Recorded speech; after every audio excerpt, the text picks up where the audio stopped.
এক চামচ হলুদ দিলাম, আর একটু হলুদ দিলাম, 1.5 চামচ মতন হলুদ দিলাম,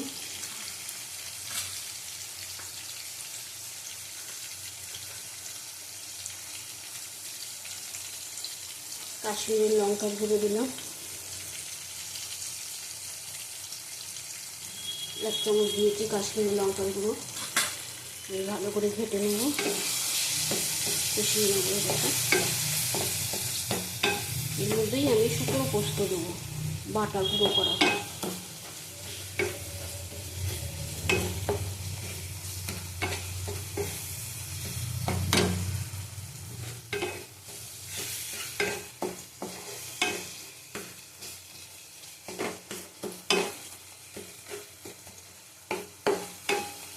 টমেটোটা গলে গেছে একদম ভালো করে।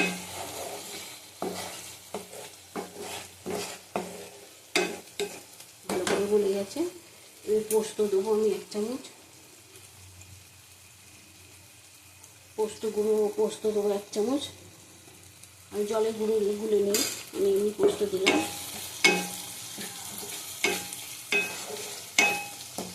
এবার মাছগুলি দিয়ে দেবো, চিংড়ি মাছগুলি। এই দেখো চিংড়ি মাছ, এখানে আমার চিংড়ি মাছ 500 আছে। দিয়ে দিলাম চিংড়ি মাছ, গোটা গোটা লঙ্কাও দিয়ে দিচ্ছি, বাচ্চারা খাবে সব।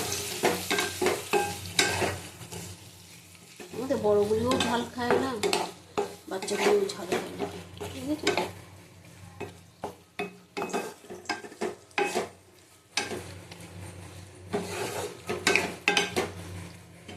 নামানোর সময় কাঁচা সর্ষের তেল আর 2-3 কোয়া রসুন থেতো করে দেবে। দেখবে যাদের সর্দি হয়েছে, ঠান্ডা লেগেছে, খেয়ে হেভি লাগবে, নাক মুখ দিয়ে ঝাঁঝ বেরোবে, খুব সুন্দর লাগে জ্বর সর্দি কাশিতে। এবার আমি সর্ষেটা দিয়ে দেবো।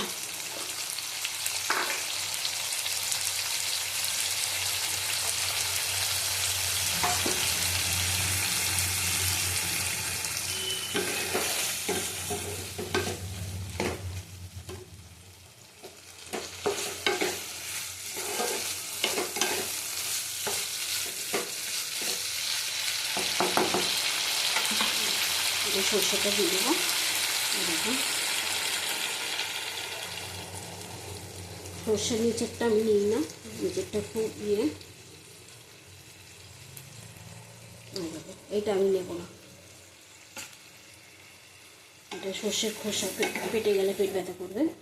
এবার চিংড়ি মাছটা হোক, তারপরে নামিয়ে দেখাচ্ছি তোমাদের। চিংড়ি মাছটা দেখো ফুটছে, আঁচ কমিয়ে দেবো, ফুটবেই। ফুটে গেছে, ফুটলেই আঁচটা কমিয়ে দেবো, বুঝছো। আমি আঁচটা কমিয়ে দিই। দেখো চিংড়ি মাছটা হয়ে গেছে, কি সুন্দর কালার এসছে। আমার লঙ্কা কিন্তু সব গোটা গোটা, একটাও ভাঙা নেই। ভাঙলে বাচ্চারা খেতে পারবে না। আর বললাম তোমাকে, এই যে তোমাদের বললাম রসুন দেবো, এই যে আমি হাতে রসুন থেতো করে নিয়েছি। এই দেখো 2টো রসুনের কোয়া দিয়ে দেবো, আর নামিয়ে একটু সর্ষের তেল দেবো। এই যে দিয়ে দিলাম রসুনের কোয়া।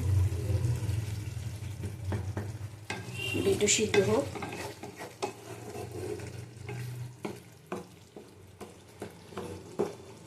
রসুনটা সিদ্ধ হয়ে যাবে, ভাবে সিদ্ধ হয়ে যাবে, কি সুন্দর একটা গন্ধ আসবে রসুনের। আর তোমাদের যদি সর্দি কাশি কারো হয়ে থাকে, করে খাবে, দেখবে খুব ভালো লাগবে। কাঁচা সর্ষের তেল দিয়ে দেবে, একটু রসুন দিয়ে দেবে নামানোর আগে, নাক মুখ দিয়ে ঝাঁঝ বেরোবে, ভালো লাগবে খেতে। আমি এটা নামিয়ে নেব।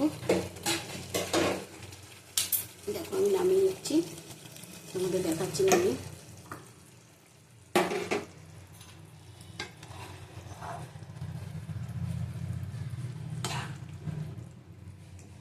যার ঝাল খেতে ইচ্ছা করবে সে লঙ্কা ডলে খেয়ে নেবে।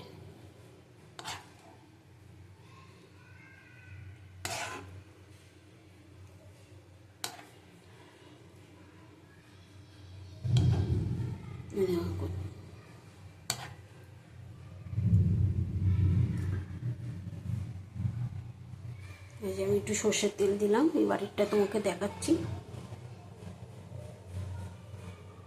একটু সর্ষের তেল দিলাম, এটাকে এবার ঢেকে রেখে দেবে, দেখবে ওই ঝাঁসটা কত সুন্দর লাগবে।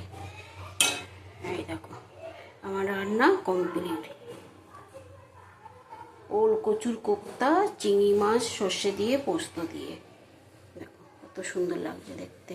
বুঝছো, এটা এবার আমি ঢেকে রাখবো সুন্দর করে, তাহলে খাওয়ার সময় খুব সুন্দর একটা গন্ধ বেরোবে আর ঝাঁজ হয়ে থাকবে, নাক মুখ দিয়ে একদম আগুন বেরোবে। দেখো, তাহলে আজকের রেসিপি এখানেই শেষ হলো। আবার কালকে আমি ফিরে আসছি অনন্যা রান্নাঘরে।